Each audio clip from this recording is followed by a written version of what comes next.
उमेदवारीची जवळपास घोषणाच तटकरे साहेबांनी केलेली आहे. मात्र आपल्याविषयी संशयाचं वातावरण निर्माण झालं होतं मध्यंतरीच्या काळात. आपले चिरंजीव हे शरद पवार गटाकडे मुलाखतीसाठी गेलेले होते. नेमकी आपली आता पुढची भूमिका काय आहे? पुढची भूमिका मी सकाळपासून तेच सांगतो की बाबा त्याचा बाप आहे. बरोबर.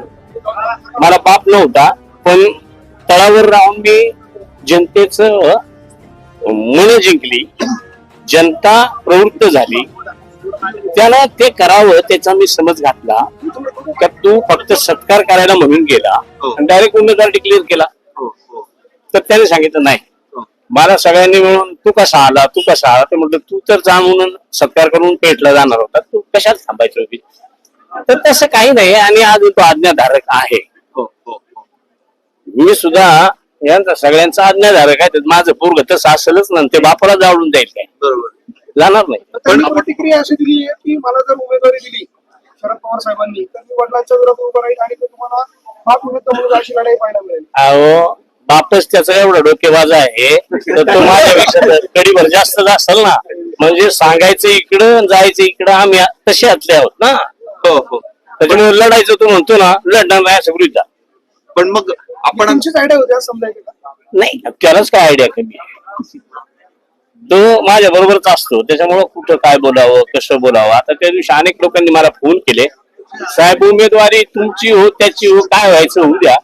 पण इतका सुंदर बोलला, त्याच मला मोठेपणा वाटला. एक बाजूने जरी अडचण वाटली असेल तरी दुसऱ्या बाजूनं तो कुठंच वावगा बोलला नाही. बोलणं एवढं तसं सहज, तेही तुमच्या समोर बोलणं एवढं सोपं राहतं. तरी म्हटलं ना गद्दार माझे वडील गद्दारीचा त्यांच्यावर तो शिक्का आहे, तो पुस्तकासाठी खुद्दार होण्यासाठी इकडे आले असं नाही, प्रतिक्रिया दिली त्याच्यावर. नाही तसं नाही म्हटलं. मी ऐकली ना का गद्दार माझ्या वडिलांवर शिक्का, मी आल्यावर अजून शिक्काच नाही आले गद्दार कधीच नाही आला. तिसऱ्यांदा मी ज्या पद्धतीने चाललोय तर तिसऱ्यांदा इकडून तिकडून तिकडून इकडं तर मी गद्दार झालो असतो. पहिला जिथं गेलोय तिथं आतापर्यंत आहे, भविष्यात सुद्धा तिथंच राहणार आहे. तर गद्दारीचा काय विषय. पण मग आता आपण आता शेवटपर्यंत आज माग पुढे अजित दादा तर अजित दादाच ना. लढायचा विषय वेळ येईल तेव्हा दादा बरोबरच. लोकसभा निवडणुकीमध्ये महायुतीला इथे जोरदार फटका बसलेला होता. त्यानंतर तुमची निवडणूक आता होणार आहे. तुम्हाला काय वाटतं निवडणूक कुठे आपण कमी पडलो होतो, कुठे मेहनत घ्यावी लागणार? नाही, कमी पडलो असं म्हणणार नाही. लोकल ज्या वेळेला उमेदवार असतो त्यावेळेला प्रत्येकाला वाटतं ना माझ्या गावचा, माझ्या तालुक्यातला, माझ्या विभागातला, म्हणून लोक सहानुभूतीचा उद्रेक होत असतो. हे मी स्वतः अनुभवलंय. मी लोकसभेला हरलो तर मी पुढेच होतो. आपण म्हणलं होतं भाजपने आम्हाला किडनॅप केलं. आज आपण सांगतायत की अजितदादांबरोबर सगळ्यात पहिले मीच होतो. नेमकी वस्तुस्थिती काय त्यावेळी? नाही, त्यावेळेच मग फार मोठं त्याचं पुस्तक तयार होत असतं. मी गेलो दादांबरोबर, तिथं गेल्यानंतर सगळे आम्ही सगळेजण होतो. त्याच्यात एक एक दोन कशासाठी निघून आले, पण मी एकटाच थांबल्यावर मला निघणं आणि मग त्याच्यातून सोडवणूक करून घेणं म्हणून मग काही ना काही वेगळ्या पद्धतीनं मी तो एक खल रचला आणि त्याच्यातून शेप साईड आलो. पण आता गोकुळची समजूत घालावी लागणार तुम्हाला की काय? ती चिंता नका करू तुम्ही, कोणीच चिंता करू.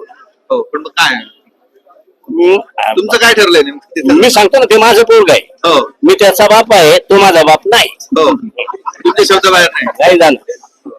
शेटे साहेबांचा फोटो पुन्हा वापरला शेटे साहेबांचा. तर शेटे साहेबांनी तुम्ही तेव्हाही विचारलं, शेटे साहेबांनी विरोध केला माझा फोटो लावू नका असं कधीच सांगितलेलं नाही त्या माणसाला. त्या माणसाविषयी आपण जे गैरसमज करतो, त्या माणसाचं मन एवढं मोठं आहे तर त्यांना जिंकणं फार अवघड आहे.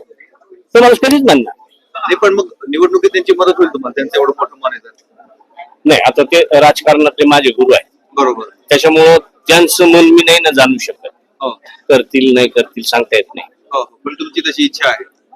इच्छा म्हणजे मी जर कामाचा असेल तर तुम्ही सगळ्यांनी मिळून केलं पाहिजे. सगळ्यांनी कामाचा असेल तर, नसेल तर सहज मला निवडून द्यायला म्हणून कोणीच मदत नाही करू. नाही, पण तुम्ही सरकार पक्षामध्ये आहात, निधी मिळावा वेगवेगळ्या कारणासाठी तुम्ही सत्ताधारी पक्षात गेलात, तरी तुम्हाला शेट्टे साहेबांसारख्या नेत्यांचे फोटो लावण्याची गरज का भासते? फोटो आणि शेट्टे साहेबांचं नाव घेऊन उगीच गैरसमज करू नका. त्या माणसाचं मन मला माहित आहे. ते कोणाला काय म्हणतील, पण मी फोटो लावला तर मी आताही हरिभाऊंचं नाव पहिलं घेत असत.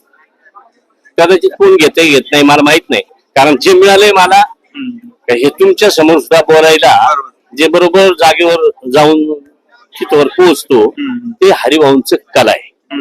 ते मी कधी नाव घेत असतो. तसं त्याच्यानंतर राजकीय कामकाजातले कसं करावं, कामाची पूर्वतयारी कधी करावी, त्याला अडचणी येणार आहेत त्याच्यात काय बगल द्यावी, हा त्यांचा एवढा वर्षाचा अनुभव, त्याचा मला फायदा होतो.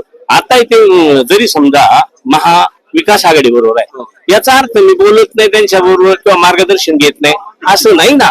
परवा मी गेलो, त्यांनी चीफ इंजिनियर कडे सेकंड लिंक जी आहे मांजरपाड्याची सेकंड, ती त्यांनी माहिती घेतली होती. मला सांगितलं एक दर्यात असं करावं लागेल, लिंक 2 मध्ये या पद्धतीचा बदल करावा लागेल. त्यांचा अनुभव मला योग्यच वाटतो, मी त्यांचं मार्गदर्शन घेतो. नाराज होते आज नव्हते.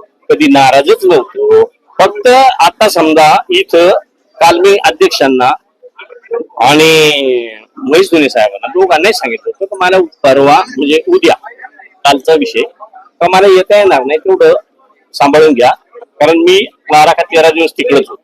त्यांना कोणालाच मी आतापर्यंत फोन नाही केलेले, काही 2-5 लोकांना फोन केले असते.